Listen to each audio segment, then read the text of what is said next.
जय हिंद. नमस्ते विद्यार्थी आणि प्राध्यापक मित्रांनो. मिस्टर अक्षय बळे SPPU एक्झाम अपडेट या यूट्यूब चॅनलमध्ये आपणा सर्वजणांचं स्वागत आहे. आत्ताच्या व्हिडिओमध्ये आपण आज दिनांक 9 सप्टेंबर 2024 रोजी कोणत्या अभ्यासक्रमाचे परीक्षा फॉर्म सुरू झालेले आहे याची माहिती बघणार आहोत. तर विद्यार्थी मित्रांनो, जे विद्यार्थी SY आणि TY BBA, BBA IB आणि BBA CA 2019 क्रेडिट पॅटर्नला आहे यांची परीक्षा फॉर्म सुरू झालेले आहेत. ते आज 9 सप्टेंबरला सुरू झालेले आहे. विदाऊट लेट फीसह ते 22 सप्टेंबर 2024 पर्यंत परीक्षा फॉर्म भरू शकता. तर लेट फीसह ते 26 सप्टेंबर 2024 पर्यंत परीक्षा फॉर्म भरू शकता. तर जे विद्यार्थी LLB, BA LLB आणि MA किंवा MSc स्टॅटिस्टिक्सला आहेत, तर त्या जे विद्यार्थी फर्स्ट इयर MA किंवा MSc स्टॅटिस्टिक 2023 पॅटर्नला आहे, तर त्या विद्यार्थ्यांचे देखील परीक्षा फॉर्म आज सुरू झालेले आहे.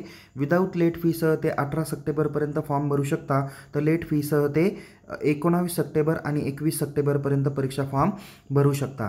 तर विद्यार्थी मित्रांनो, जे विद्यार्थी या संबंधित अभ्यासक्रमाचे रेग्युलर असतील किंवा बॅकलॉग असतील, या दोन्हीही विद्यार्थ्यांचे परीक्षा फॉर्म हे सुरू झालेले आहे. परीक्षा फॉर्म कसा भरावा, येणारी पुढची परीक्षा कधी होणार आहे, या सर्व संबंधित माहिती देणारा व्हिडिओ या व्हिडिओच्या डिस्क्रिप्शन बॉक्समध्ये दिलेला आहे. तो व्हिडिओ काळजीपूर्वक बघा. आणि पुणे विद्यापीठाच्या परीक्षेबाबत अद्ययावत माहितीसाठी आपण आपल्या यूट्यूब चॅनलला सबस्क्राईब करा आणि टेलिग्राम चॅनलमध्ये सहभागी व्हायला विसरू नका. त्याची लिंक डिस्क्रिप्शन बॉक्समध्ये देण्यात आलेली आहे. पुन्हा भेटूया एका नवीन विषयासह, नवीन व्हिडिओसह. तोपर्यंत टेक केअर. जय हिंद. धन्यवाद.